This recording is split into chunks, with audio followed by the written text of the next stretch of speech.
بسم اللہ الرحمن الرحیم.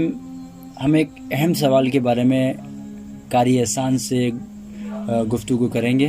تو احسان بھائی صاحب یہ بتائیے کہ کاروبار کسے کہتے ہیں؟ بسم اللہ الرحمن الرحیم. کاروبار اسد بھائی یوں سمجھ لیں کہ فرد واحد کا کوئی چیز خرید کر فرد کثیر تک اپنا مناسب منافع رکھنا کاروبار کہلاتا ہے. اسے آسان الفاظ میں ہم یوں کہیں گے کہ کوئی شخص کسی جگہ سے جا کر کوئی چیز خریدتا ہے وہ کثیر تعداد کے اندر اور وہ لا کر سامنے والوں کو لوگوں کو بیچتا ہے اور اپنا منافع بھی رکھتا ہے، تو اس کو کاروبار کہتے ہیں. ٹھیک. قاری صاحب ایک اور سوال ہے کہ کاروبار کیسے کریں؟ اچھا، کاروبار کیسے کریں اس بارے میں تو یہی کہوں گا کہ قرآن و حدیث میں جو اصول و ضوابط بیان کیے گئے ہیں کاروبار کرنے کے، اس طریقے سے کیا جائے.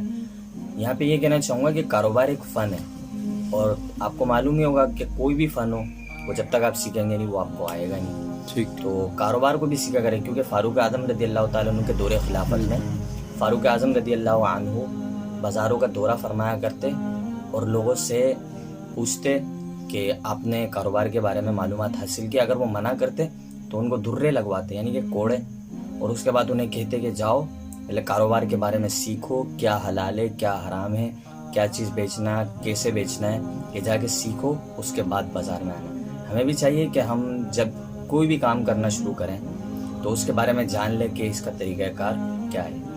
ٹھیک. احسان بھائی ایک اور سوال ہے کہ کاروبار کیوں کرنا چاہیے؟ کاروبار کیوں کرنا چاہیے اس بارے میں بہت سارے پہلو ہیں. پہلا تو یہ کہ ہمیں اللہ عز و جل اس کے پیارے حبیب صلی اللہ تعالیٰ علیہ وسلم نے حکم ارشاد فرمایا کہ کما کر کھاؤ.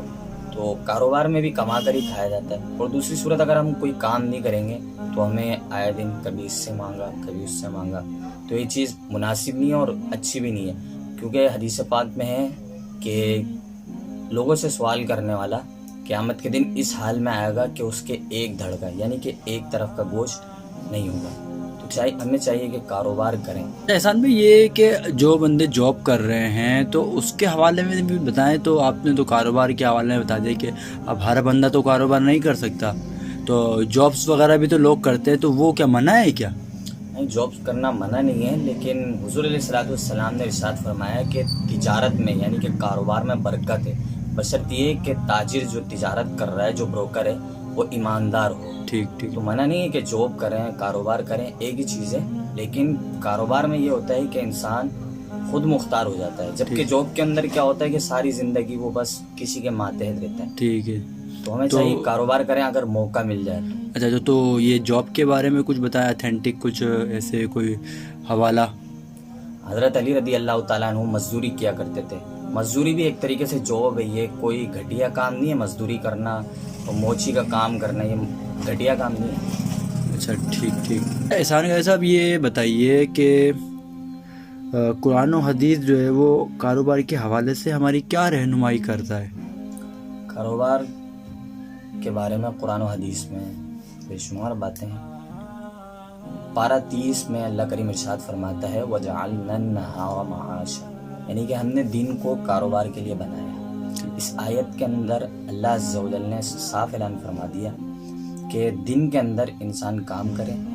ایک شخص نے یہاں پر ایک بات یاد آئی، ایک شخص نے ایک بات کہی کہ دن میں رزق حاصل کرو اور رات میں اس کو حاصل کرو جس نے تمہیں رزق دیا. سبحان اللہ، کیا بات کرتے ہیں، بہت بڑی بات. تو قرآن کے حوالے سے یہ ہو گیا، اور حدیث کے اندر حضور علیہ الصلوۃ والسلام نے ارشاد فرمایا تجارت کرنے والے کے لیے کہ جو شخص سچا تاجر ہوگا وہ قیامت کے دن صدیقین کے ساتھ اٹھایا جائے گا. اور صدیقین کا رتبہ کیا ہے کہ انبیاء کرام علیہ الصلوۃ والسلام کے بعد صدیقین کا رتبہ ہے. سبحان اللہ. اچھا قاری صاحب یہ بتائیے کہ کاروبار کے حوالے سے کسی بزرگ کا کوئی واقعہ جو آپ کو یاد ہو؟ جی بالکل سناتے ہیں. ایک بزرگ تھے، ان کی دکان پہ نا ایک شخص جب بھی سامان لینا آتا تھا کھوٹا سکہ دیگر جاتا تھا. کھوٹا یعنی جعلی سکہ، اس دور میں تو سکے چلتے تھے آپ کی آسانی کے لیے کہ جعلی نوٹ دیگر جاتا تھا. تو بزرگ رکھ لیا کرتے تھے جبکہ ان کو معلوم ہوتا تھا کہ جعلی ہے. ایک دن حضرت دکان پر نہیں تھے اور ان کا بیٹا تھا دکان پہ، تو اس شخص کو بولا کہ بھائی ایک نقلی سکہ ہے یہ نہیں لے رہا، یہ نہیں چلے گا.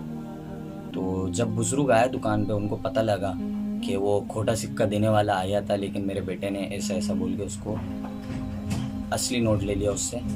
تو بزرگ نے ارشاد فرمایا کہ یہ شخص 1 سال سے میرے کو کھوٹا سکہ دے کر جا رہا تھا اور میرے کو معلوم بھی تھا، پھر بھی میں رکھ لیتا تھا.